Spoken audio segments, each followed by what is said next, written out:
They didn't build prisons. They built borders around your life and then erased them. In a world without iron bars or stone cells, the worst Viking punishment was simple and total. You stopped existing in law. At the assembly field, grass flattened by thousands of feet, wind running fingers across the lake. The law speaker lifted his staff and recited words everyone knew and nobody wanted to hear. The sentence wasn't a sword. It was a sentence. Outlaw. First came the small death, the kind a rich man might buy with silver. Fines, compensation, bargains between families to keep blood from spilling. But when honour cracked past repair, when killing couldn't be priced, when theft tasted like treachery, when a feud threatened to eat a district, someone's name was pulled up by the roots. The crowd shifted. The condemned stared at the mountains that meant safety and understood they were about to become teeth. Outlawry came in two flavours, both poisons. The lesser exile lasted 3 winters beyond the fences. If you had friends, if your kin were stubborn, and your enemies lazy, you might slip down a coast, melt into another farm, ride out your sentence. But full outlawry was forest going. Life forever. No roof could shelter you without becoming guilty. Your tools, your livestock, your cloak, your marriage, your chance at a lullaby, all became other people's property. The law broke your social body and scattered the pieces. The steps were meticulous, because ritual makes cruelty feel like order. Summonses stated correctly, witnesses placed, oaths recited without a stutter, then the last word that made every door close. No drums, no shackles, only a man standing outside the semicircle, and realising every path forward had turned into a hunt. He might try to run tonight. Someone would follow. He might come home to kiss his child goodbye. That kiss would cost his wife her farm. He might keep his knife for wolves. He knew the 2-legged wolves would come first. They never had to touch you to hurt you. They let winter do it. They let hunger do it. They let daylight do it in summer. When the sun lingers and a moving figure on the ridge draws eyes from miles away. Outlawry weaponized the landscape. Fjords became funnels. Lava fields turned ankles until men lay panting, cursing rock and law with the same breath. Even the sea betrayed, promising escape and then yawning with weather no small boat could survive. Exile made the island itself a cell without a roof. Some took to the high valleys, making nests among stones, eating what they could trap and what they could stomach. Fire gave warmth and sent up smoke like a confession. A shepherd glimpsed it and carried news to the assembly. He's alive. Hunters tested their bows. Boys became men by helping to kill a man they'd never met. The law didn't require cruelty in the catch. Custom supplied it. A quick thrust brought less story than a long one, and men in tight communities traded stories like silver. And yet every outlaw tale has its little hearth of loyalty. A cousin leaves bread at a boundary stone. A sister wades into a stream at dusk and lets a sealed skin of milk drift to a secret bend. A child keeps a secret better than any adult because he believes secrets are sacred. These small rebellions warm the night, but they cannot light it forever. Seasons grind human hope as effectively as any quern grinds grain. Snow returns. The tracks will be clear this time. Why call outlawry horrific when it spilled less blood than an axe? Because it starved the soul before the body and hired nature to finish the contract. Imagine counting your friends backwards. Imagine calculating the cost of every kindness anyone might show you. Imagine learning to sleep with your back against stone, because stone is the one thing that doesn't change its mind. There is a clean cruelty in a blade. Outlawry favoured the slow kind, the kind that let people practice righteousness while you perished outside the fence. At the assembly the day our man's life ended without ending, mothers kept their children close, not from him, from the lesson. The law speaker dismissed the crowd. A few men followed from curiosity, a few from duty, one because the condemned had humiliated him in a horse trade 5 summers ago. The mountain threw late light across the path like spilled mead. He walked into it. No one called his name. That privilege had been revoked. When darkness finally came, it came kindly, a chance to move. He skirted fences and pushed through birch scrub, counting steps like prayer peers, listing supplies in his head. Knife, flint, a little dried fish, the fine edge of panic. Behind him, the farm roofs looked like sleeping beasts. Ahead, a blue distance that felt less like hope, and more like a judge clearing his throat. He paused at a stream. The water made a sound like a crowded hall, and he bit his lip until the noise belonged to the river again. By morning, the first hunters would be on the ridge. By noon, the gossip would have reached the next valley. By the second night, a dog would have his scent. If he ran to the sea, he might find a boat. If he stole it, he would damn whoever rode it after him. He sat and watched a crow hop, clever eyes measuring the living the way they measure the dead. Not yet, he told it. And the bird cocked its head, as if to say, we'll see.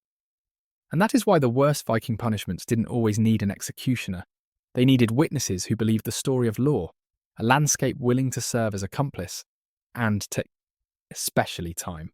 Because time turns brave plans into a weather report. The first snowflake is a warning. The second is a verdict. The third is a shroud you walk in until it drops you. A pole like that didn't bleed you. It hollowed you. It told travellers there was a rot here and named the man who was the rot. It cursed in the grammar of directions, turning the horse's dead stare toward your house so the wind could carry the insult into your bedding. Your bread, your dreams. You could cut it down and burn it, and people would say, there he goes again, proving the point. You could leave it and pretend you didn't mind, and people would say, there he goes again, pretending. A sword solves a clearer problem.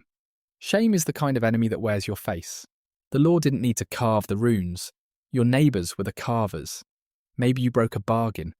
Maybe you failed your dead by refusing a feud. Maybe someone sang a verse that put a stain on your name and you couldn't wash it with silver or blood. There were words in that world that didn't just describe a man. They unmade him. One of those words meant unmanly in a way no oath could mend. It chained you to a choice: fight and risk the grave, or refuse and become a ghost who still draws breath. The pole made the choice public. Punishment by humiliation lived in the mouth and the memory. Once the word passed around the benches at the winter feast, it lived longer than any verdict. You paid compensation for theft. You paid stories for shame.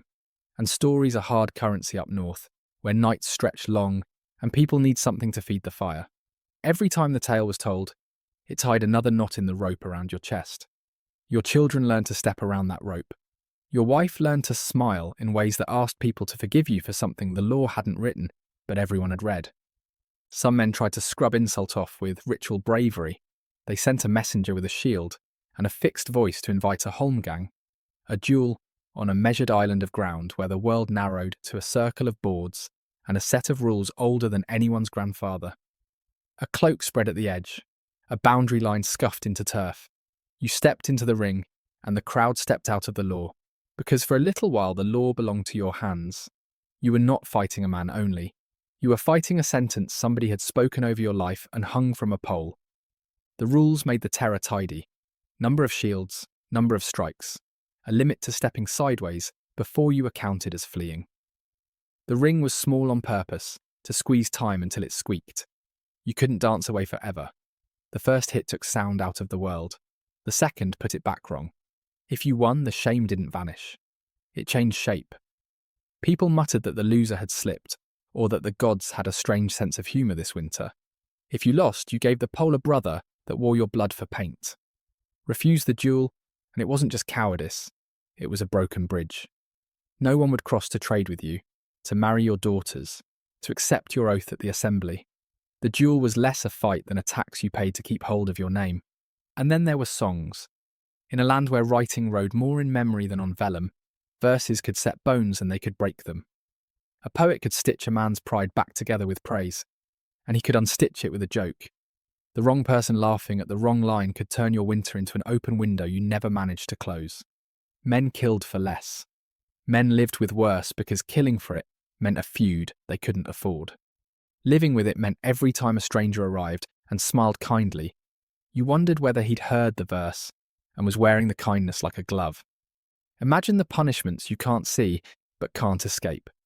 Your seat at the feast drifts farther from the fire, and no one mentions it. Your cup refills slower, and no one does it on purpose. The host forgets to ask your counsel. The best horses find themselves under other men.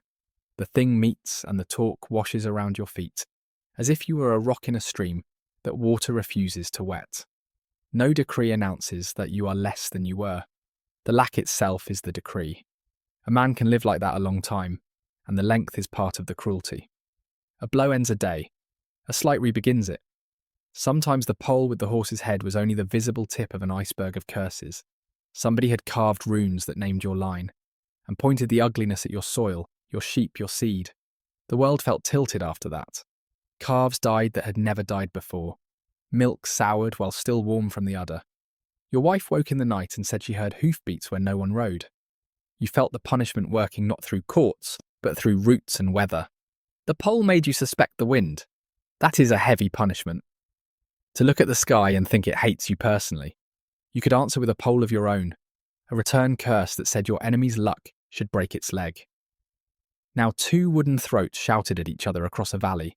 Travellers walked between them, like men crossing a battlefield, long after the battle, feeling the iron ring their lungs. Children kept count of flies on the horse skulls, and practiced not looking frightened. Old women muttered charms half-remembered from islands far to the west. Men pretended it was all ridiculous, until their lambs started dying in pairs. That kind of punishment did a strange thing to a community. It made the gods stand up from their seats, or seemed to. The priest at the Hof lifted his hands and asked for balance. Balance can take a surprising form, a sudden marriage between lines that hated each other, a sacrifice no one wanted to give, but everyone agreed would set the world level for a while. A bargain inked with silence. We will not sing that verse again. You will take down that pole, and we will all eat together at the next block as if the air were not bruised. The most honest man there knew the bruise remained, but food cools when you argue too long. And then there was the punishment you carried inside your ribcage like a hot coal, the knowledge that a story could kill you slower than frost and that your mouth might be the weapon that saved or damned you. Men learned to keep both hands open when they greeted strangers. Women learned to end a joke before it played itself. Kids learned to stop asking why the pole had a horse's head. They began to name it in games, as if familiarity were a spell. The head grinned its toothless grin until the leather cords rotted and the skull fell. People said that settled it. In truth, the punishment went on in the way everyone remembered to forget. One winter, snow hid the pole, and snow hid the shame until a thaw cut black letters out of white. The man walked out at dusk with an axe. The neighbours watched from behind frost windows and pretended they didn't. He chopped without ceremony, because ceremony would have made it holy. The head tumbled and rolled and came to rest facing his door. He stared at it for a full minute, then picked it up and carried it like a baby he refused to claim. He burned it in the hearth, and the smell crawled up the chimney and into every nose in the valley. In the morning, nothing had changed, which is to say everything had. The pole was gone. The story stayed. That is a kind of horror a sword cannot teach you. To be punished by the air itself, by the talk that fills it, by the wood that points at your roof, by the invisible downgrade of your life from centre to edge. A wound closes. A reputation limps forever. And when strangers come to the thing, they learn your name in the first hour without anyone saying it. Because the silence after your name is the loudest thing they hear. Some punishments were made of wood and wind and whispers. Others were made of knives, or the thought of knives, which is sometimes worse. There is a story with feathers in its name and iron in its stomach. A ritual the poets called the blood eagle. You've heard it already, even if you don't know where from. Ribs opened, lungs lifted, a back remade into a terrible pair of wings. Maybe it happened. Maybe it didn't. The North learned long ago that a rumour sharp enough can cut like steel. The tale goes like this. A defeated man is taken, lord or king. It hardly matters once rope tastes his wrists. They lay him face down on a plank slick with past weather. A carver steps forward, part butcher and part priest. And the first blow is not with the blade, but with a sentence. This is for a father slain, a brother mocked, a vow that said the debt would be paid in a coin the dead can spend. Then iron kisses spine, ribs open like shutters in a storm. Lungs are lifted into air that suddenly means too much. People murmur that the sacrifice must breathe, that the wings must move, as if a man could fly away from what's been done to him. Another version, told later and farther from the scream, says a Northumbrian king learned what it means to be a warning. Another says it was done to men who had melted law with fire. The details shift, as details always do when songs carry them. What doesn't shift is the point. This was not murder. It was public punctuation. The kind a community uses to say, we have reached the end of this sentence, and we will not run on. But even if the blood eagle lived mostly in mouths, Look what it did there. It perched on winter benches and fed on men's sleep. It sat beside oaths and asked, "Are you sure?" It hung over boys learning the shape of courage, a reminder that courage without measure becomes someone else's lesson. The story itself was a punishment, not to the condemned, who had no future, but to the living, who had to carry the picture in their heads and know the picture could be them if they wrote the wrong word into the world. And remember what people in this world feared as much as pain: being pushed out of the good death, a clean cut in battle, the ship fire, the cairn, built by hands that loved you. Those were passports. The worst punishments ripped up passports. They denied burial, dragged your body to the gallows hill where wind ate it, where ravens punched their beaks into you like black signatures. Corpses left for birds didn't just rot, they were translated into shame. Mothers walking children past the hanging field tightened grip for reasons they didn't fully name. The field kept its own calendar. Spring bones, summer stench, autumn ropes whitening like old hair. The gallows was simple technology with complicated intentions. A beam, a rope, a rise of land that could be seen from a road. The knot did the quiet work. The display did the loud work. Hanging said two things at once: finality and an invitation to look. You might think that is cruelty wasted on the dead. It is not wasted on neighbours. Display is a social sentence, and the crowd that does not turn away is signing the verdict.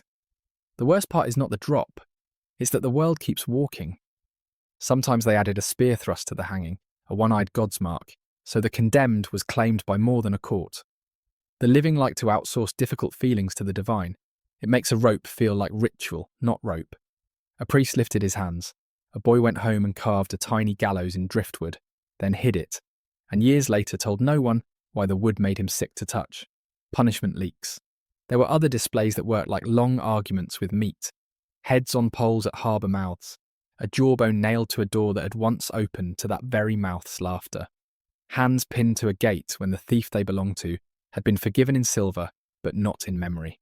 Pieces turn a person into a word, the community spells out slowly. Passers-by complete the reading without meaning to. You can't not read a body, even if you lower your eyes.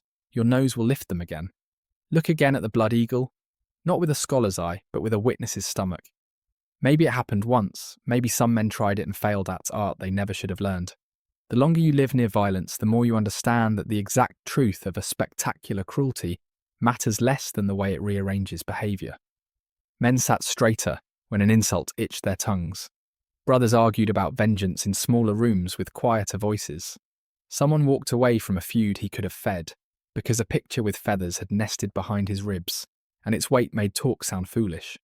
And yet nothing needed to be so baroque to ruin you. A man could be beheaded at the assembly with the same efficiency that slaughtered sheep. The sword rose and fell like a clerk's pen, and a life became a document with its last line written. Heads travel. That is another lesson the dead teach the living. A head on a stake does not stay where you left it in your mind. It rolls into dreams and speaks without lips. It tells you that every oath you make builds either a bridge back home or a scaffold toward the hill. The worst punishments know how to recruit the world. Snow is an accomplice, keeping secrets under a clean sheet, until melt returns the bone book to view. Sea is an accomplice, giving back the thing you tried to throw away. Even silence joins the prosecution. After a public death, the valley speaks less for a while. People chew more deliberately. Children are curious more quietly. Then the numbness comes. And numbness is how communities survive what they should perhaps not have done. Numbness is also how they do it again. We circle back to burial because it is the spine of meaning. The North measures a man not only by how he lived, but by whether he was escorted into the earth with words and hands and fire. Punishments that took that away hurt the living almost as much as the dead. A wife who cannot keeningly name her husband under the sky will name him at night and drink the name with salt. A son who cannot raise a mound will raise a feud instead, and the cost will compound with interest only death can audit. The law understood this arithmetic and used it. Deny burial, and you don't just end a life, you fracture a lineage's memory of itself.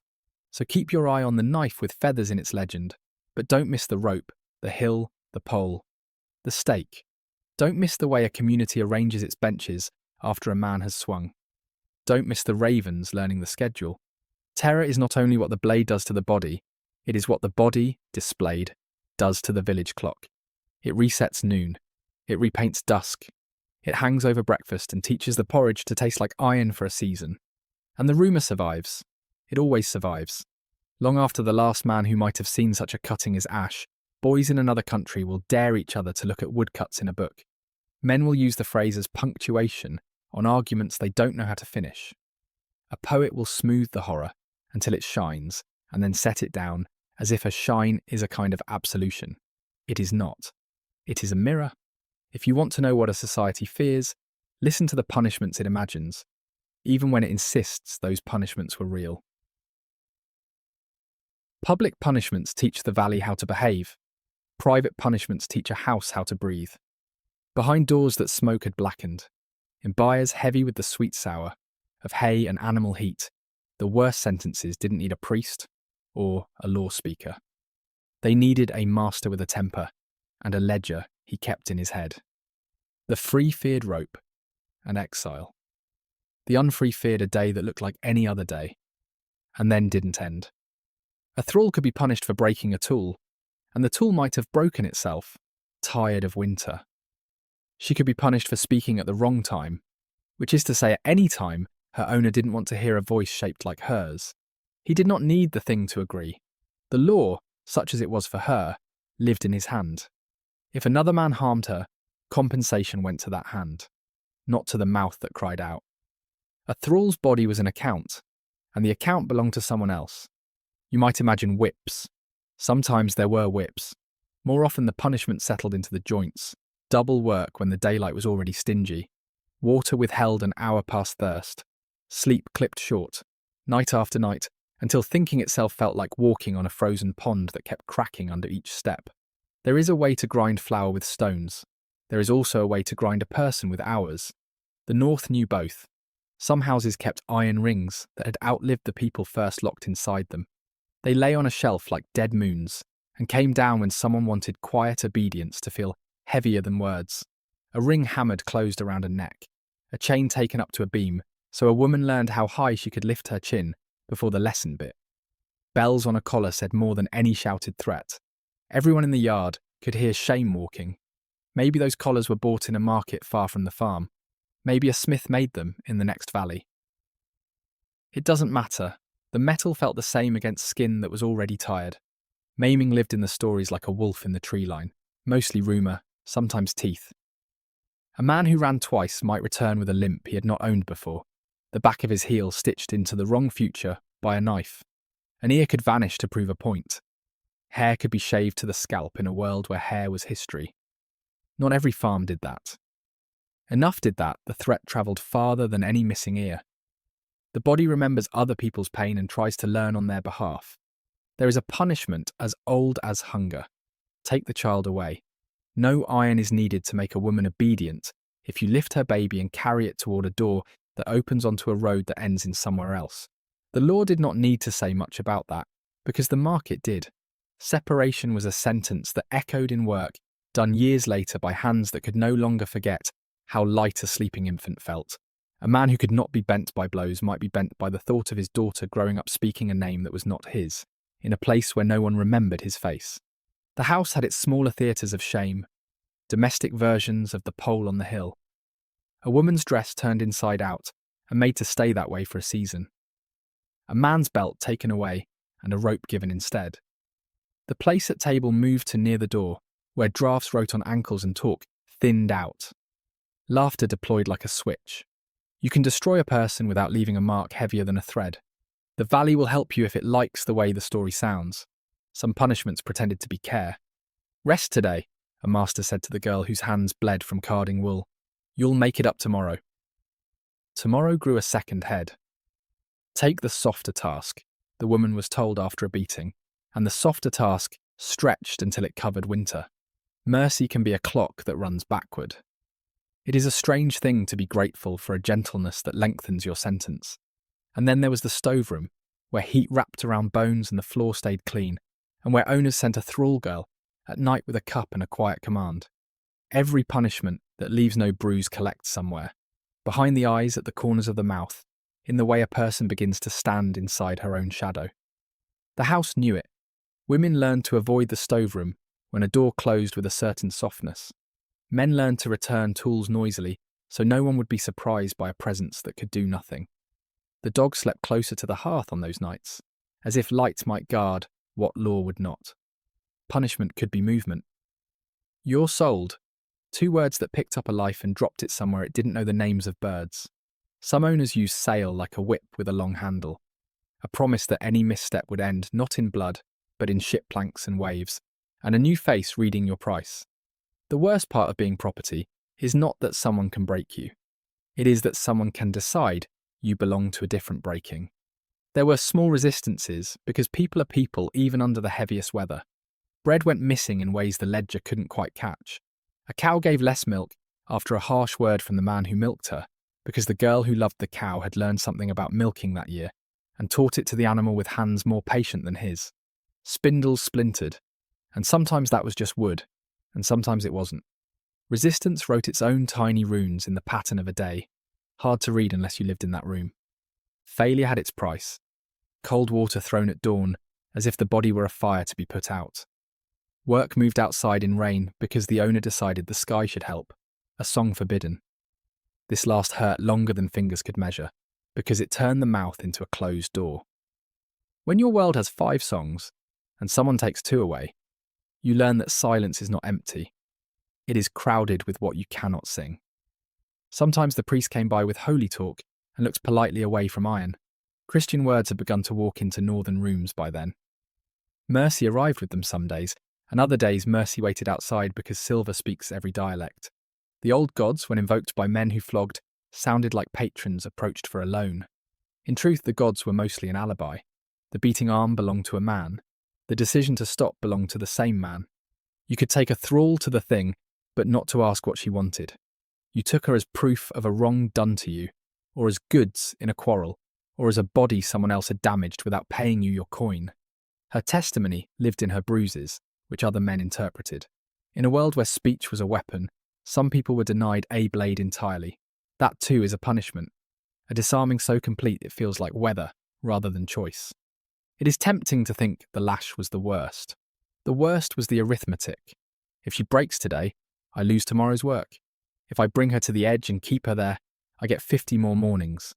If I sell her before winter, I turn her back into silver, which will buy a cow that does not talk. Cruelty that can do math outlasts rage. Rage ends. Accounts go on. A boy grew up watching this arithmetic written in faces and in the slope of his mother's shoulders. When he was given a small task, carry embers from the main hearth to the side house, he learned to move like a smuggler, protecting the little light against the wind. Years later, he would remember the weight of the embers and understand he had been carrying a lesson, that warmth is contraband in certain rooms, and that moving it safely is the first craft the punished learn, and the last they forget.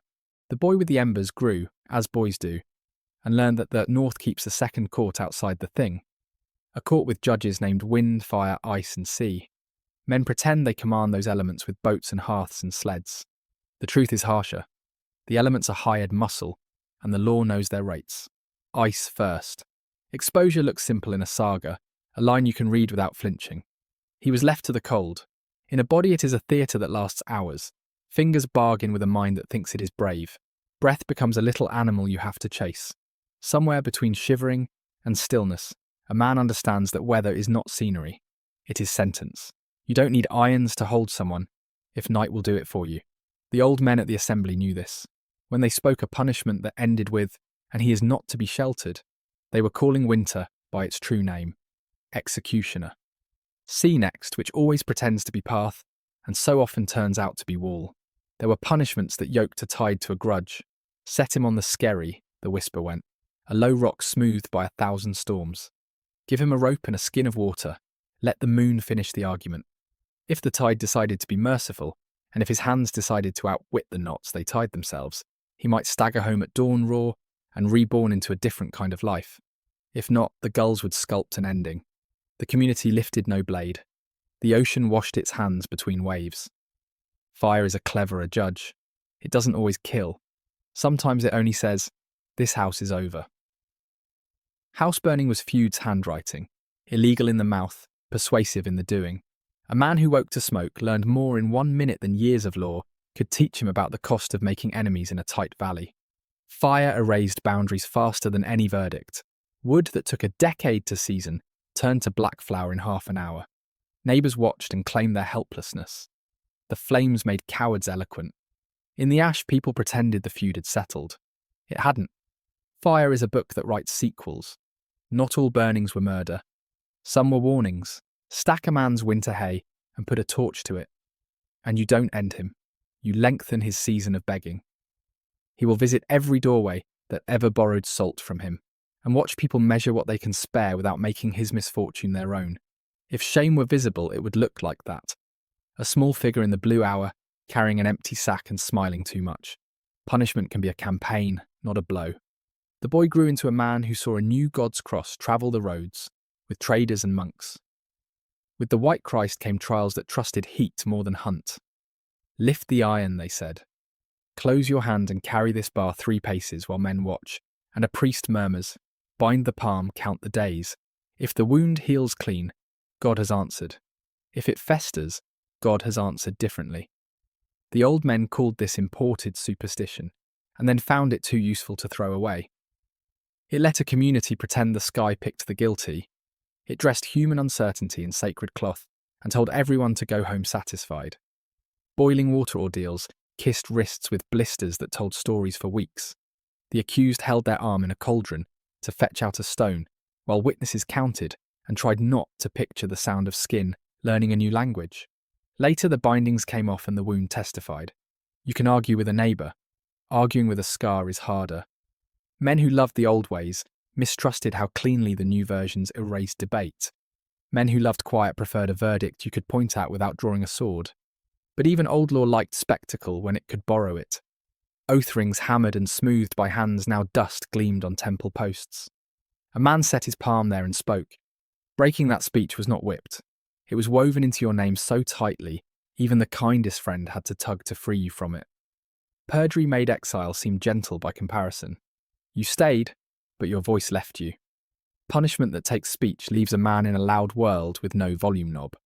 And if an oath was broken high, above the law, by a chieftain, by a man with more friends than the truth had, then the punishment fell sideways. Sons and nephews paid for it in the currency of sideways vengeance. A stalled marriage, a trade that never opened, a raid that left them just enough alive to learn caution. The North was small. Power found ways to bill the weak for the strong's sins. That too is a punishment system, the one no court admits to in public, and every household understands in private. There were sentences written in salt and rope that did not kill bodies, but rearranged them. Blinding shows up in the stories like a winter comet, bright, rare, impossible to ignore. Take a man's eyes, and you take his road. The valley becomes rumour.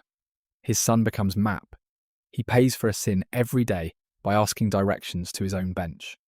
In a world where dignity is shown by what you can do without help, needing help is a lash with no leather. We call it mercy because it leaves a pulse. Mercy can be another word for longer pain. Castration sits beside blinding in the chronicles like a brother that says less and means more. It wasn't common, it didn't need to be. The threat taught lessons to men who had confused swagger with safety. The body carries its history in obvious places.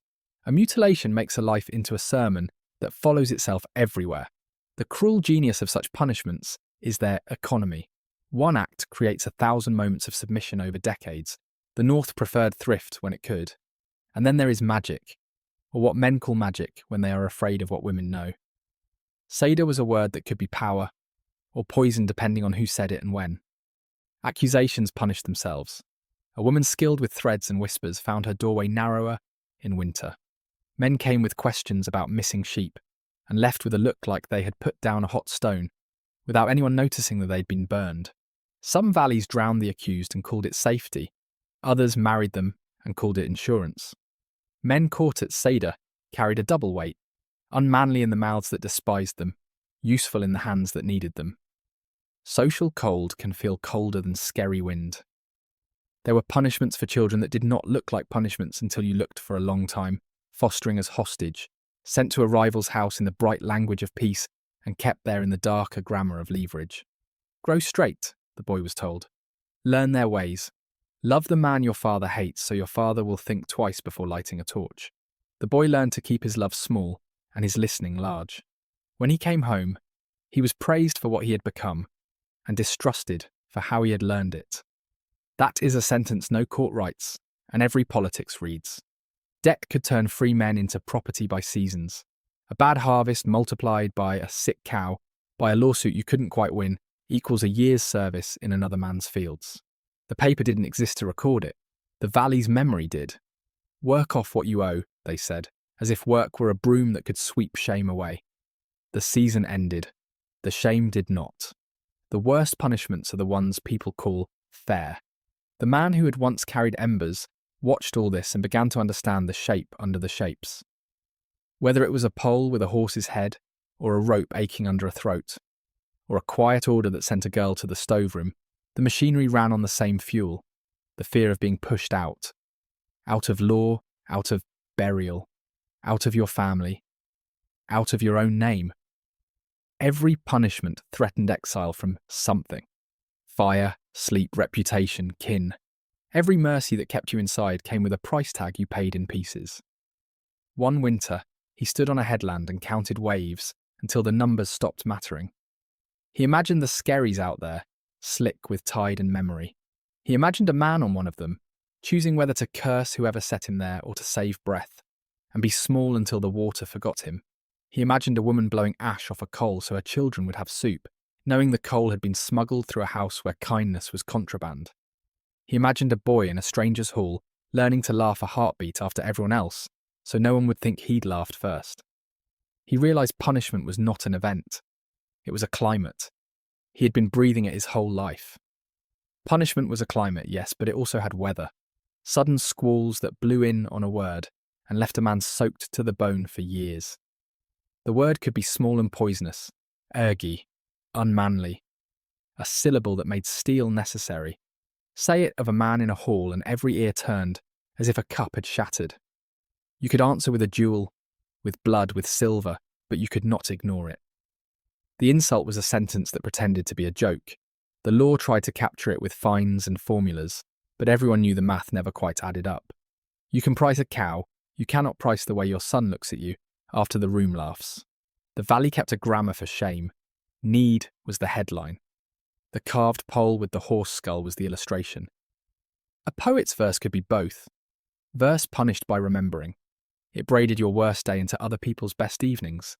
Men who were clever with words were courted like smiths and feared like wolves. A stanza could mend reputations, and a half-line could turn a chieftain's swagger into a limp no wound could explain. In a place with little parchment, memory was the archive and the whip.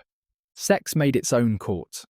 Adultery didn't just put heat in a bed, it put frost in a neighbourhood. The remedies came in 3 flavours: silver, separation, blood, and none of them cooled the air entirely. A husband might cut ties and keep the dowry as if it were a ransom paid late. A wife might walk out with her keys and her pride in a basket, holding both like they were fragile glass. Sometimes a brother came with men and made a straight line through a crooked story. The old gods didn't spend much time on sermons. They left it to people to decide what stain needed fire and what stain would fade on its own. Then the white Christ came with a book and weights for sins. Fast for this many days, give bread to this many poor, walk barefoot to this church and that shrine. Men who liked edges bristled at measures. Men who wanted peace learned to love numbers that let anger rest. Hair carried meaning like a banner. Shearing punished both vanity and identity. A woman shorn and shown at the thing learned how cold a breeze could be when it ran fingers over a scalp used to braids. In the north, cutting hair could be a kind of divorce, a public notice pinned to the body. Not common, not preferred, but remembered when it happened, the way the first thunder after snow is remembered. Thieves found that night itself could testify against them. Steal by day, and you might argue poverty or a clumsy mistake. Steal by night and the dark made you deliberate. The gallows liked night workers. A hand might not be taken, but a name would be. Houses began to count spoons when you arrived. Doors found the habit of closing kindly in your face. A thief who avoided the rope often found himself walking exile with his feet still on his own land. The man who had carried embers now carried words. Age had shaped his voice into something the assembly trusted. He stood on the law rock and turned disputes like stones, looking for edges that would cut the fingers of anyone who tried to hold them. He learned which punishments calmed the valley and which only taught it new ways to be angry. He learned that some men wanted punishment to be thunder, so everyone would remember who commanded the sky. Others wanted it to be rain in the night, quiet, thorough, leaving the fields ready for work in the morning. He saw house burning handled like a fever. Isolate it, cut off fuel, sweat it out. The law hated fire because fire wrote precedents in ash. Too permanent, too contagious. Burn a house and you didn't just punish a man, you punished his neighbours with fear.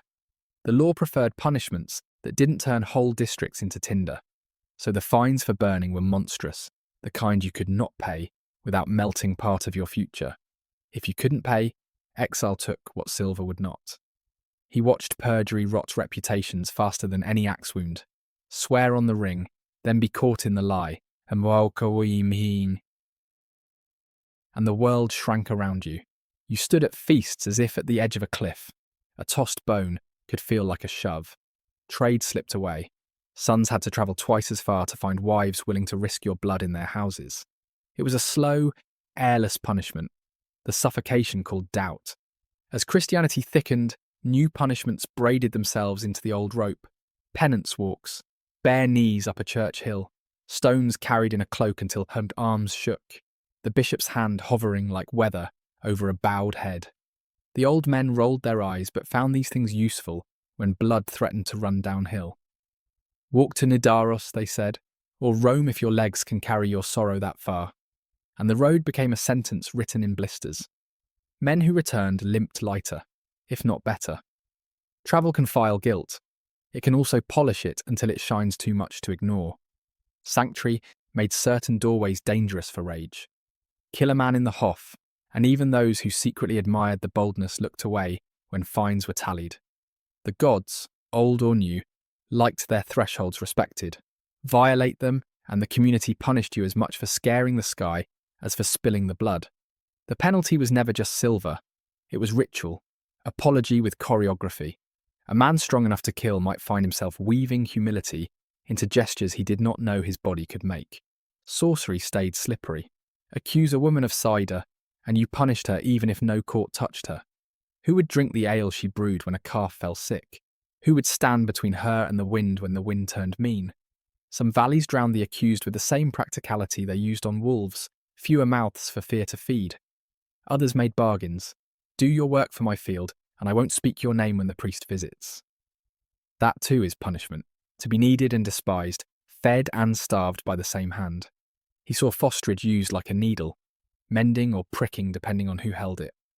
Send your boy to your rival's bench, and you made him a hinge for peace.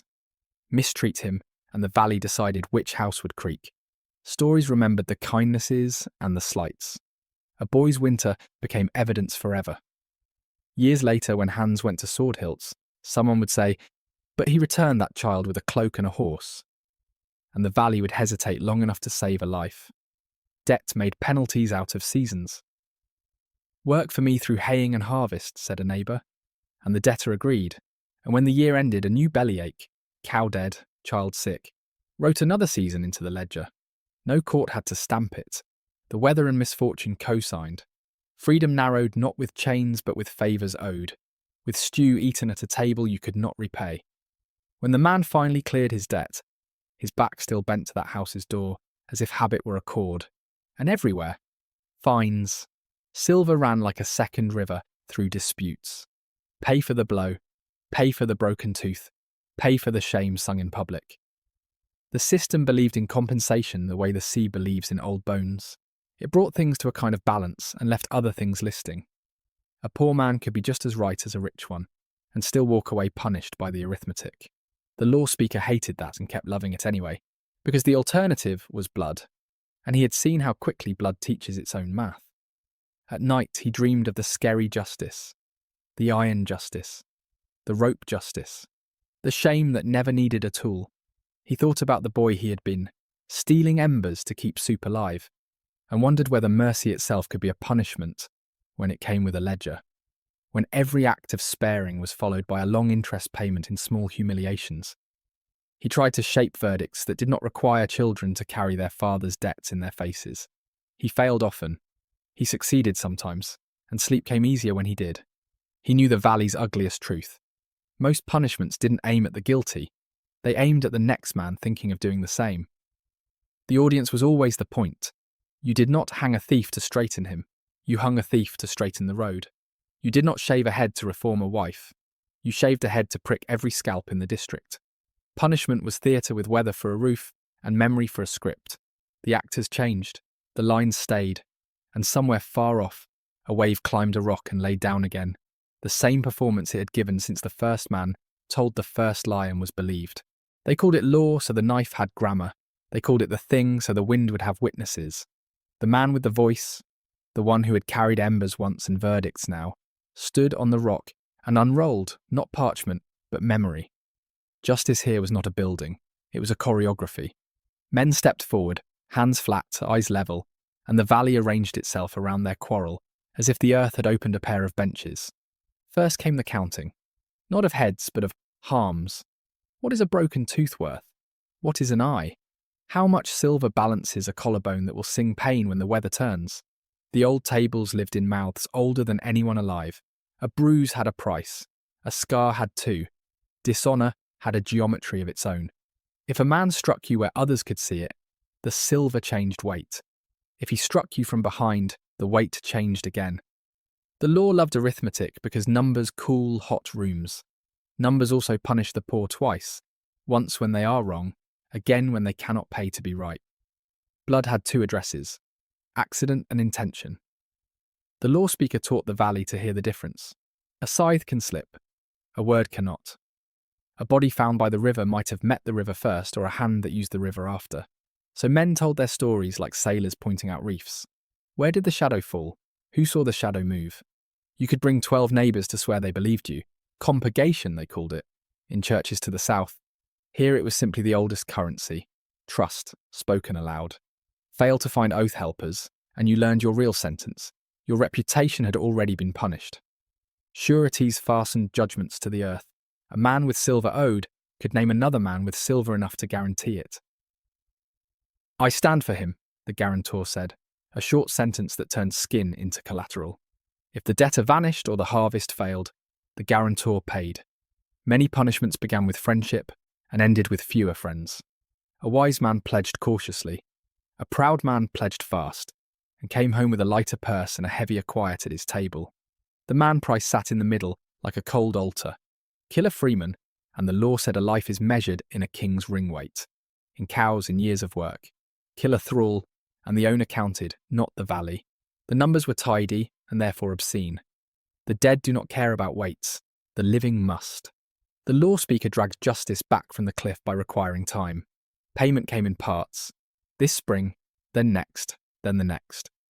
Oaths tied seasons together. Men lived out sentences in patience, paying and proving that they could be trusted to keep paying. Fail once, an outlawry's shadow lengthened over your doorway like early dusk. Some days the thing felt like a market, the way prices were spoken and men nodded and a quarrel turned into a ledger. A widow stood with her hair veiled and listened to silver try to fill a space where a man's voice had used to be. She didn't weep there. She saved it for the walk home.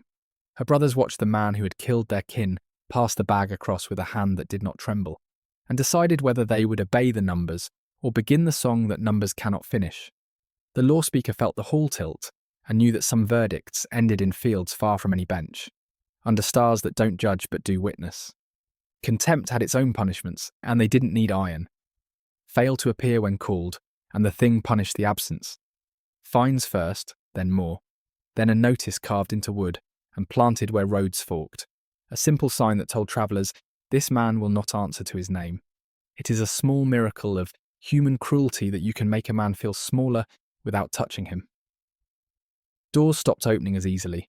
Daughters' betrothals slowed. Invitations thinned to a trickle and came without the good cuts of meat. This was not exile.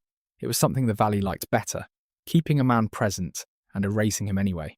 There were still duels, though the circle of boards grew smaller and less frequent. The law began to distrust how hot a blade made a morning. Some districts banned holmgang outright and called it wisdom. Others kept it in a trunk, like an old banner, brought out when insult could not be cooled with silver. Always the same lesson. A fight that begins to mend often ends expanding the tear. Men came to the thing with their helmets under their arms and left without them. A different weight replacing the old. The law speaker preferred witnesses to wounds. But the world is not run by preferences. Confiscation fed the law's stomach. A man punished for arson watched his winter hay forked into other men's barns. A man punished for theft lost the rope that had pulled the theft toward him, his horse, his boat, his best tool. The punishment taught several lessons at once.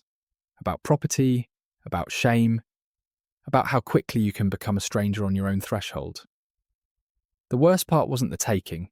It was seeing your neighbour use your axe with easy familiarity, learning your hand's memory lived on in a house that would rather forget yours. The church brought parchment to a place used to memory. With it came new instruments. Charters recorded land and promises. Breaches wrote their own red interlineations in the margins of lives. Oath-breakers found their names read aloud from a doorway. Excommunication made a man a kind of legal ghost in the Christian half of the valley. No bread from consecrated hands, no bed in consecrated ground. Old punishments had thrown you to wolves and weather. New punishments threw you to silence before God. The law speaker was not a priest, but he learned to fold these edges together so they didn't cut the valley apart. For women, the law could be shield and shaft in the same hour. A wife proved wronged might win dowry and dignity on the rock. A woman accused of witchcraft might find no rock solid enough to stand on, only ice that creaked. A girl claiming a promise of marriage could bring witnesses to her whisper. The whisper turned to oak under oaths. Another girl, lacking witnesses, learned how quickly talk becomes a psalm sung against you. The men argued about principle. The women measured the distance from door to door and decided whom to trust with their footsteps. On some days, justice was clean. 2 men fought, 1 fell. The other ran to the nearest farm and took Ben's saw, the bone seat, earth on his knees and a plea in his throat. The household sheltered him because law asked it, and escorted him to the thing where his guilt tried to pay for itself in coin and cattle and years of obligation. On other days, justice was a knot, a killing hooked into an older killing. A theft turned out to be an inheritance dispute wrapped in pride. The law speaker used words like knives to cut the tangle into strands the valley could hold.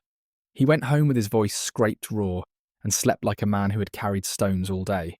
The coldest sentence he ever pronounced had no iron in it, only grammar. He declared a man nameless, struck from fosterage claims, cut from oaths he had polluted, warned off from burial among his fathers. Let none speak him in good, the formula ended, and every throat in the crowd felt the dryness that follows saying something final. The condemned stood very still, as if movement would make the words stick harder. When he turned away, it was not to run. There was nowhere to run that language didn't reach. And always, there were payments in kind the law didn't itemise, but everyone paid. A father who accepted Vergild for his son learned to live with neighbours' eyes on his back like rain. A man who chose exile over fight learned the taste of every brook between here and the headland. A woman who spoke at the thing learned which doorways would always be a fraction slower now. Punishments don't end when the silver changes hands. They live in the way a valley breathes for years afterward. When the assembly broke and people drifted toward their horses, the law speaker remained, letting the field empty out of voices. Geese passed overhead in a ragged V, working a sentence across the sky. He thought about how the law tried to turn harm into balance, and how often balance still looked like a limp. He thought about the boy with the embers, and how much of justice is simply that, moving heat from places with too much to places with too little without letting the wind steal it. He wondered whether any society had ever learned to punish without also teaching fear. The geese answered in their language, keep going, keep together, keep a shape the weather cannot break. The field emptied, and the geese stitched their sentence into distance. But the day's work did not end when voices did.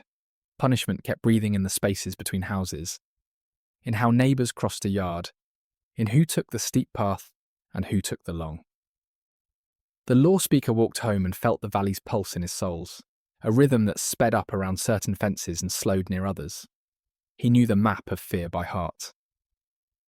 There was another court the valley kept, one made of hostages and promises. Peace did not rest on ink. It stood on legs, often the legs of boys with hair still soft at the nape. "We will keep the Fred," men said, and to prove it they gave a son, a nephew, a bright-eyed pledge who learned to sit at a table where the salt tasted like restraint. Hostages were punished before they were punished. Living as collateral is a sentence you serve with a smile. The boy ate their bread. He learned their jokes. He slept beneath a roof that would hold when storms unroofed others. But every kindness carried the shape of a knife in its shadow. If a feud rekindled, he would feel it first. Survive or not, the scar would be his to wear, paid for by older men's pride. Collective fines were the valley's weather alerts. When a clan burned too hot, the thing cooled them with silver, drawn from every pocket bearing their name. "Your cousin's hand lit the torch," the law said. "Your hand will help pay the water." Collective punishment is a lesson hammered into a surname. It enlists mothers as sheriffs and cousins as jailers. A man preparing to do something brave and stupid learns to picture his aunt's face when the hay goes missing from her barn to pay his debt. Law calls that balance. A poet might call it a net. It catches the guilty and the almost guilty alike. Some punishment circled back after the body cooled. Burial was not only closure, it was contract. Break it, and the ground protested in rumours. They said a corpse might bleed if the killer touched it. They said a coffin would creak when a lie stood close. Whether or not the wood spoke, the valley did. Denial of burial in family earth felt like cutting a name out of a tapestry with a hot blade. Men quarrelled over small streams with more mercy than they showed at the edge of a burial field. A grave among strangers is a punishment that repeats itself in the quiet between seasons, when the living go to speak to their dead, and you must walk past, nowhere to stop. Names themselves could be used as instruments. A nickname thrown like a javelin at a feast could stick harder than iron. A man called Crooked Oath, or Tallowheart, carried his sentence into every room before he entered it. The saga writers later would make art of this, but even without vellum, the valley kept its thesaurus of wounds. The law speaker had seen a punishment reduced, a debt forgiven, a feud cooled, and then watched a single syllable undo 3 winters' worth of mending. Language remembers what iron forgets. Time had holy hinges, Yule, the spring sacrifice, the assembly weeks when people stood under the sky and made themselves public. Break peace on those days and you broke more than a rule. You cracked the world where it was meant to hold. The penalties multiplied like rabbits. You did violence during peace, the foggy-moid. The formula said, and the fines climbed. And if fines failed to bite, exile came quick behind. The valley liked to believe in seasons with guarantees. Punish hard those who proved guarantees were only stories. Men who ran too hot for too long found the law turning its face. Berserks had once been given a lane to run in, a way to spend their frenzy where the community could admire it safely. As years moved and rulers changed, that lane narrowed. "Not in my hall," a chieftain said when a man howled and bit his shield. "Not at my table," another said when a fighter's eyes rolled white and his friend stepped back. The law wrote this new mood into lines that said, "Rage is no defence in a room that wants to sleep." A man punished for fury learned a modern lesson in an old world. Your feelings are not an alibi. Men carved poles for curses, and women carved memory into thread. In the doorway's half-light, a spindle turned spells of a kind the law could not quote. A husband humiliated at the thing came home to find a pattern on the loom that looked like ordinary weave until you stepped back and saw a horse's skull hidden in the diamonds. He tore it down. The house grew colder. Punishment makes artists of the quiet. Hostages grew into men with double shadows. Returned at last, they stood in doorways at home and measured themselves against thresholds in another language. The valley celebrated their survival and tested it in small ways. A joke bent to see where it would break. An errand to a neighbour who had kept the boy's bed warm while his mother counted prayers. Sometimes a returned hostage became the best peacemaker the valley ever knew. Sometimes he became its most ruthless wolf. Both are understandable outcomes of a sentence served in borrowed kindness. Boats were easy to steal and hard to forgive. In a coastline economy, for A man's boat was his second spine. Break it, take it, or scuttle it. And you had not just spoiled a morning, you had tipped the whole winter toward hunger. The law was savage about boats for that reason. Fines bit deeper, shame travelled faster. Restitution included standing on the wharf, while men who had sailed with you measured your value against planks. The worst day for a thief of boats was not the sentence.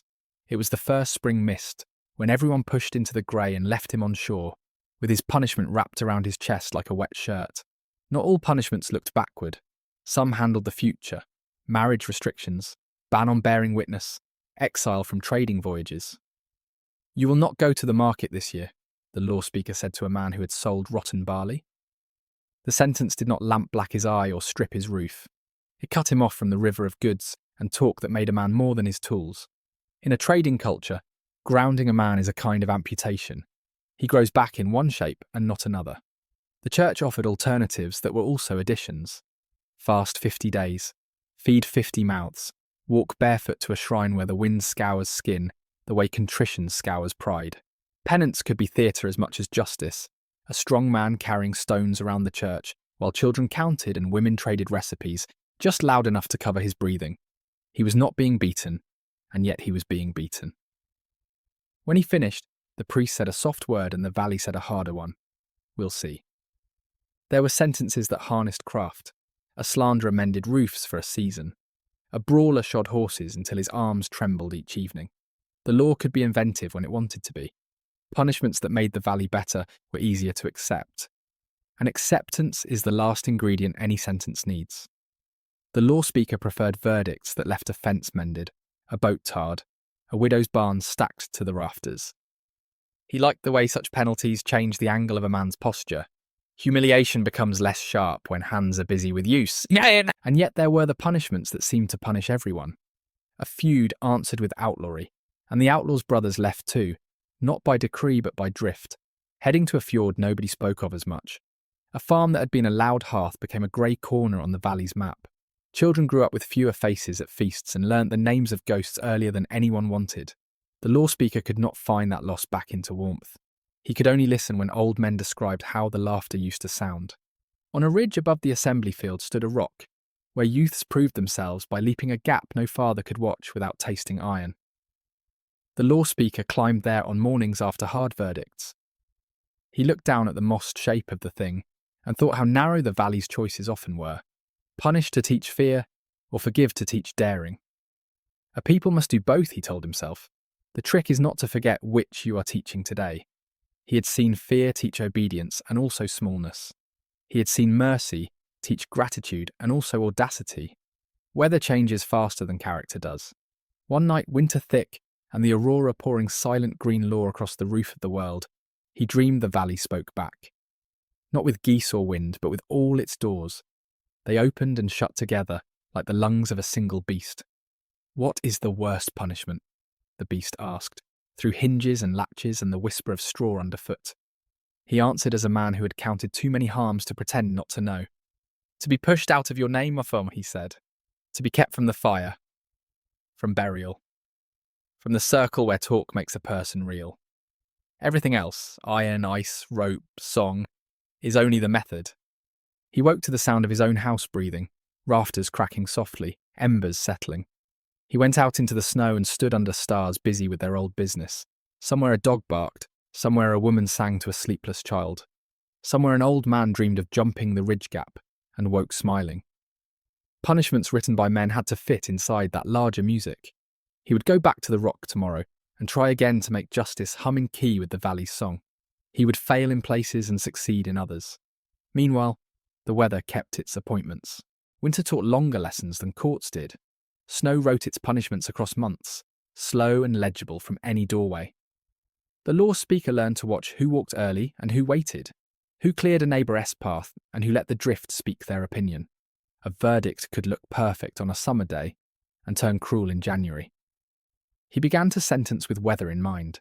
Guest right was the rule he guarded hardest, because it was the one that made humans feel like more than tools. A stranger under your roof was a treaty with the world, renewed every time you set bread on a board. Break it, and you did not just injure a man, you scared a valley. Punishment came fast for those who hurt guests' fines beyond arithmetic, exile beyond argument, a silence from the benches that felt colder than ice. A hall that broke guest right found itself empty, even on feast days. Smoke still climbed, songs did not. That emptiness was a punishment that fed on itself. No court needed to tend it. There was a smaller breach that spread wider, oath by the fire, broken by the same fire-s light. The sentence for that lived in the body language of neighbours. A hand offered slower, a nod shortened by a finger's width, a place at table relocated so craftily no one could say when the move began. The law speaker could name an amount of silver. He could not name the 1,000 small recalibrations a person would endure because his mouth had outrun his honour. The worst punishments are the ones that recruit other people's comfort as their accomplice. Some penalties wore a holy mask. A man took the road with a pebble in each shoe, not because the law loved his feet, but because the village loved the sight of effort, given where apology felt too cheap. He walked to a shrine 3 valleys away, carrying a sack of grain he would leave there. Winter watched him with its usual indifference. On the way home, a farmer gave him a bed of straw and a bowl of milk, and later said quietly that he had done good, as if goodness were a thing you could store against future hunger. Maybe it is. The man came back with blisters and a surname slightly lighter. Not absolved exactly, tilted toward forgiveness. There were cruel mercies too. "You will live," the court said, and added, "but not as before." A brawler with a gift for horses found his sentence turning that gift into service. For a year he shod the valiant animals without pay, his hammer describing circles of repentance on iron. The work healed some mornings and harmed others. To be useful is a grace. To be useful only in ways a judge dictates is a collar the mind feels more than the neck. He endured it. People praised him for endurance and forgot the fight that had started it all, which is one of justice's few honest miracles. Sometimes it lets a man be the person he is becoming instead of the person he was. A harsher version of the same idea lived in Travel You Didn't He Choose. South with the traders, the verdict said to a liar whose lies had unseated deals. "You will carry bales and hold your tongue," the law speaker added, "and you will return with stories of markets none of us have seen." Punishment as pilgrimage. He went, learned the smell of tar in harbours with names he could not pronounce, learned that shame translates into every language, learned that he missed the way his own valious wind tasted. When he came back, the first thing he did was stand on the assembly field and describe a town where fines were tallied on parchment instead of faces. "Do we want that?" someone asked. The valley looked at the sky as if it could answer. The law speaker said, "Not today. Children paid sentences written by others. The son of a man outlawed for arson grew up with his muscles remembering the daring he had not chosen. Doors opened a little slower for him. He learned to step sideways into rooms, to talk second, to signal harmlessness with the gentle hands of a boy accustomed to calming skittish colts. He married later than most.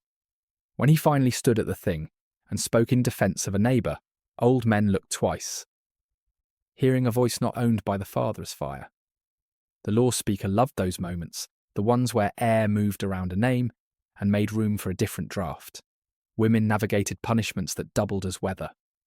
A wife who left a cruel man under a legal pretext kept her key and her dowry, and lost, for a season, the invisible welcome a familiar doorway gives. She chose the loss. That choice was a quiet thunder. Some men respected it and never said so. Others respected it and pretended not to. The law could protect her roof. It could not command the warmth inside it. She grew her own warmth, and when she offered it to a neighbour in need, the valley learned something about precedent that no law speaker could have legislated. Mercy reproduces. Words still did the ugliest work. A carver of verses, clever, handsome, flammable by nature, thought a sting at a feast would make men grin and women glance. It made a husband stand, white around the mouth. Blood could have followed. Instead, the law speaker forced an alternative. The poet would praise the man he had cut, in 3 public places, with lines that would outlast the winter. The punishment felt like swallowing nettles. He wrote anyway. The verses were awkward, then good, then unexpectedly true. Years later, the husband kept those lines in a box with the ring his father had worn. Punishment had midwifed sincerity. The valley marked the trick for later use. There were dramas no court staged, but everyone read. A lender who bent men's backs with interest found his barns mysteriously less mouse-proof than before. Not sabotage, just the valley. His quiet refusal to keep his fortunes tight for him. Cats arrived late. Holes widened fast. Grain ended up feeding more bellies than he intended. He complained at the thing and learned the limit of law. You can force repayment. You cannot force affection. His sentence was to live without the kind of help no one can see until it's missing. The law speaker aged the way hills do, slowly and all at once. His beard went white in streaks like meltwater tracing old lava. He began to feel his sentences as weights in the chest rather than songs in the throat. He dreamed more often of the skerry and the tide, and woke with his hand against his ribs. In those mornings he changed what he could. Fewer ropes, more repairs. Fewer exiles. More demands that men share labour where they had shared harm. He failed as often as he succeeded, because some harms are knives that insist on being knives. But when two farms that had traded curses built a fence together, post by post, while their children passed pegs, and the women laughed too loudly at two small jokes, he let himself believe in verdicts that teach hands new habits. A killing came that would have turned any other winter red. Man stabbed at a doorway at Yule, blood melting snow into a map. The murderer ran to the nearest farm and took the bone seat. Not as a performance, but because his legs refused to carry him anywhere else. The household lifted him because the custom asked it, and because custom is what people cling to when sense wants to run. At the thing, tempers flared, kin shouted, oaths bunched like fists. The law speaker made them count. Count the dead man's children. Count the cows needed to stand between hunger and them. Count the winters lost if vengeance ate both sides. Numbers again. Not as justice, but as a leash you give your anger when you want it to heal. They paid. They kept paying. The children grew. It was not fair. It was survivable. The valley took the bargain. On the last day of a difficult assembly, he made a small law. It did not concern blood or roofs. It concerned the dead whose names no one spoke.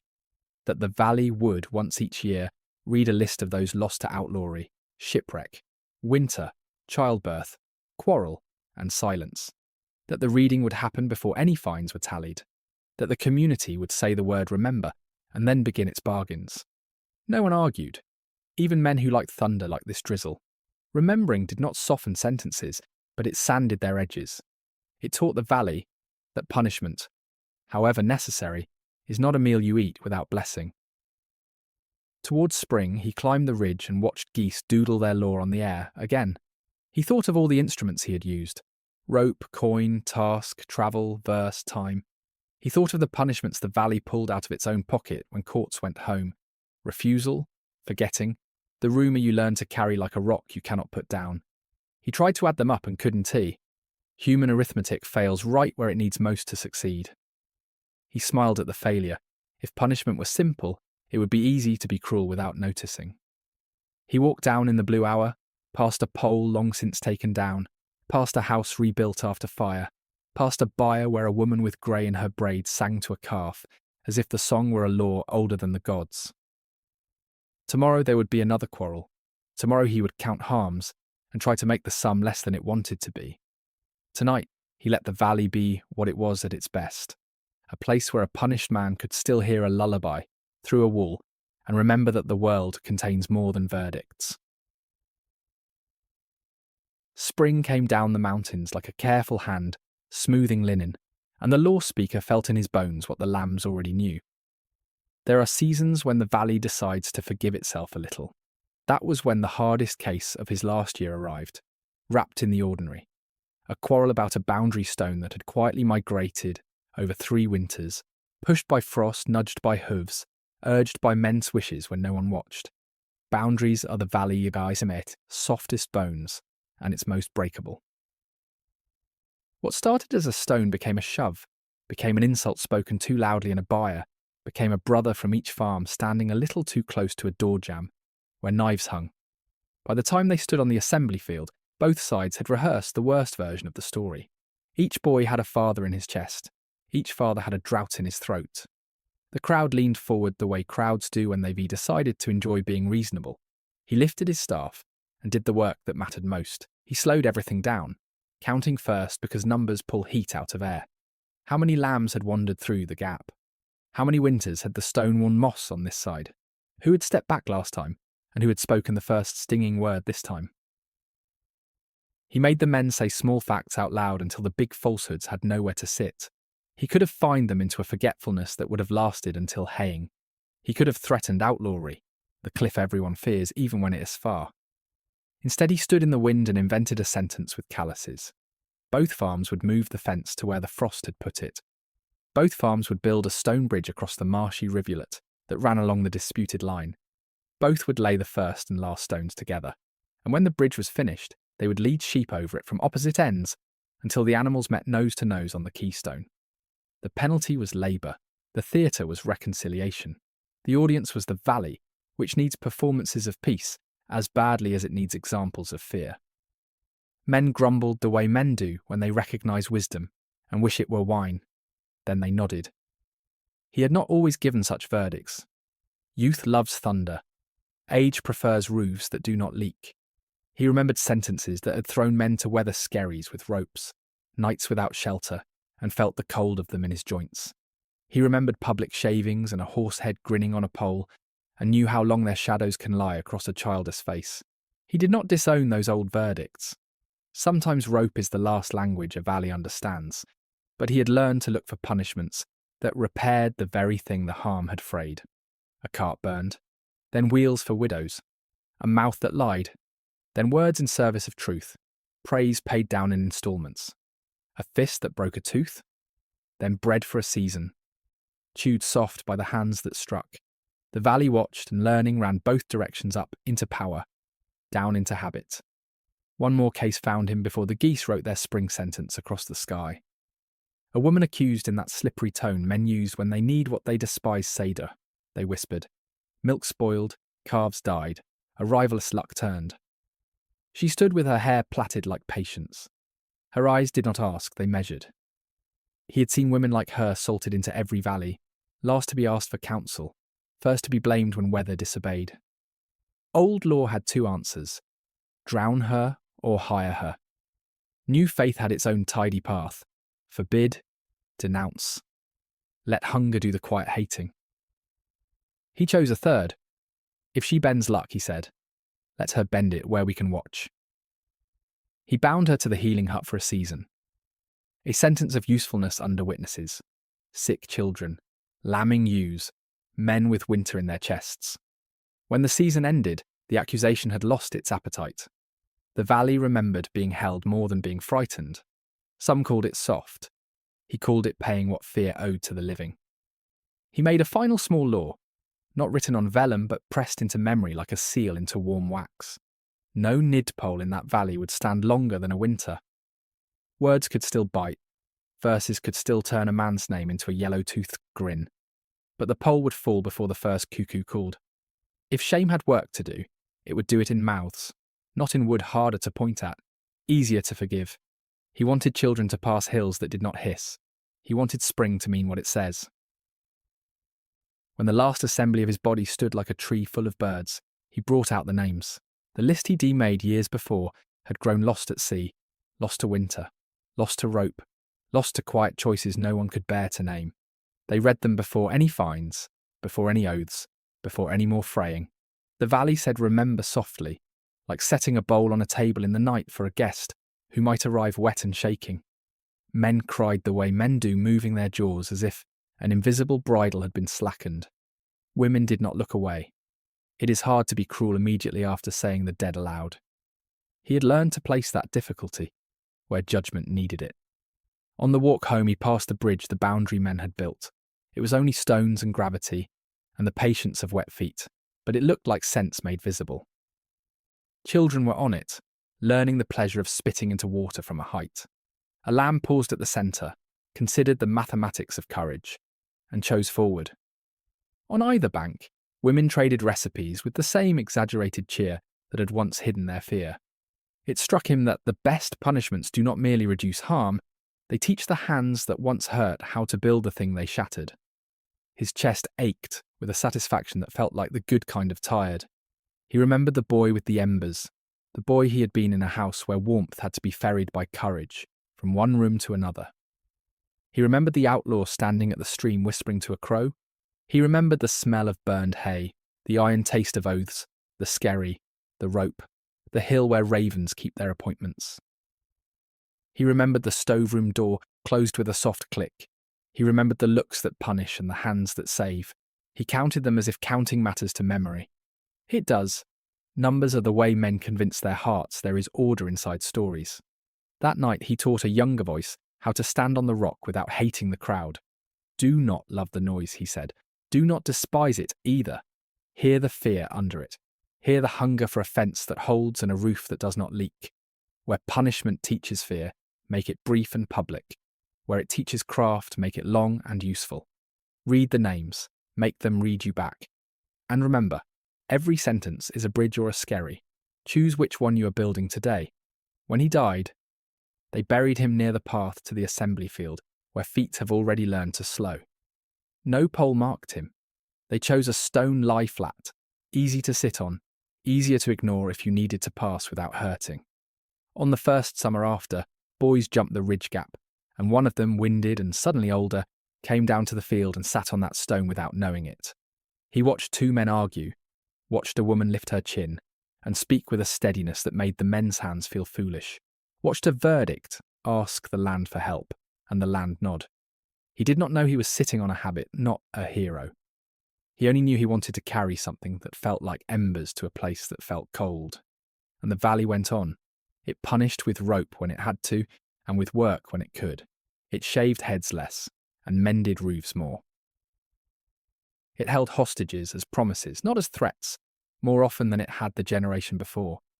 It took down poles before the cuckoo. It learned to count the dead before it counted the silver. Men still hung when madness walked too far into a hall. Women still carried weight the law did not see. Boys still learned to laugh a heartbeat late in houses where laughter had once been a weapon. But the climate shifted a fraction. That is all a life can move a weather. In winter, the aurora poured its old green scripture over the ridge, writing the same sentence it had written on the night he dreamed of doors, breathing as one creature. The words never change up there, the reading does a little, because the readers do. A stranger came one year and said that in other countries punishment is built of stone and keys. Men nodded politely and looked at their sky and their water and their wood and their mouths and thought, ours is built of weather and memory, which is to say of the same things as mercy. The stranger frowned, not understanding. It is difficult to explain a climate to a man who wants a wall.